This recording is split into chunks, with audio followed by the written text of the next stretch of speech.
ஏற்கனவே பல முறை சொல்லியிருக்கேன். 12,000 ரூபாய் 15,000 ரூபாய் தான் சம்பளம் வாங்குறாங்க. 12,000 ரூபாய்க்கு நீ ஒருத்தன் குடும்பம் நடத்த முடியுமா?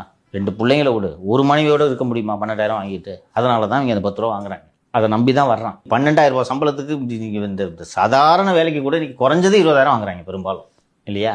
12,000 சம்பளத்துக்கு ஒரு ஃபேமிலி மேன் எப்படி வேலை பார்க்க முடியும்? இந்த 10 ரூபாய் வாங்கி எல்லாரும் பங்கு போட்டுக்கிறாங்க, தான் உண்மை.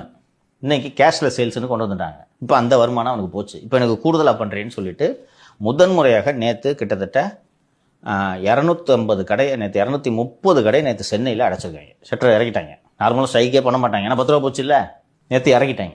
எங்களால் இதை பண்ண முடியலன்றாங்க. டாஸ்மாக் நிர்வாகம் இதில் தலையிட்டு அவர் திரு விசாகன் அவர்கள் உச்சநீதிமன்றத்தில் தடை நீங்கியதும் சிறைக்கு போயிடுவார். அதுக்கு முன்னாடி இதை கொஞ்சம் சரி பண்ணி கொடுக்க சொல்கிறேன். அவர் தான்மா கீ விட்னஸ்ஸு. பராசக்தி வருது இல்லை, பராசக்தியில் அவரும் ஒரு மறைமுக தயாரிப்பாளர் நம்ம விசாகன். அதனால் ஜெயிலுக்கு போகிறதுக்கு முன்னாடி இந்த எம்ப்ளாயிஸ்க்கு ஏதாவது செஞ்சுட்டு போகணுன்ட்டு அந்த ஊழியர்கள் சார்பாக கோரிக்கையாக நான் இதை வைக்கிறேன். இது ப்ராக்டிக்கல் டிஃபிகல்ட்டி, நீங்கள் தெரிஞ்சுக்கணும். பாவமாக இருக்கவங்களை பார்த்தா 10 ரூபா வாங்குறோம் 10 ரூபா வாங்குறோம்னு எல்லாரும் விமர்சனம் பண்ணுறோம். 12,000 ரூபா சம்பளத்துக்கு நீ வேலை பார்ப்பியா? 10 மணி நேரம் வேலை பார்ப்பியா நின்றுக்கிட்டே? அது இந்த குடியாரங்களோட மல்லு கட்டிக்கிட்டு. அதனால் இதை கோரிக்கையாகவே அரசுக்கு வைக்கிறேன்.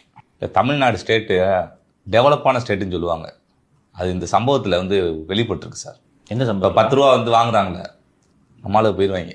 போயிட்டு அங்கேயே சரக்கு வாங்கி வாட்டர் ஊற்றிட்டு 10 ரூபா கூட. ஆமாம், குட் எக்கானமி, நல்ல விஷயம் தானே. நான் பொறுமையாக போய் குடிச்சுக்கிறேன். இந்த மினரல் வாட்டர் பாட்டில் ஊற்றி விடு. இந்த வேணாம், நீயே வச்சுக்க இந்த பாட்டில். எதுக்கு 10 ரூபா எக்ஸ்ட்ரா கேட்குறேன்? இந்த பாட்டில் வேணாம், ஊற்று. அது போல் பேசாமல் இப்படி வச்சு நம்ம இப்போ பைப்பு கொடுத்துடலாமே ஒரு டாஸ்மாக்கு. பாட்டிலே தேவையில்லை, திறந்துக்க, இந்த புடிச்சிக்க. பால் டேங்கர்லாம் வரும் பார்த்துருக்கீங்களா? அது மாதிரி.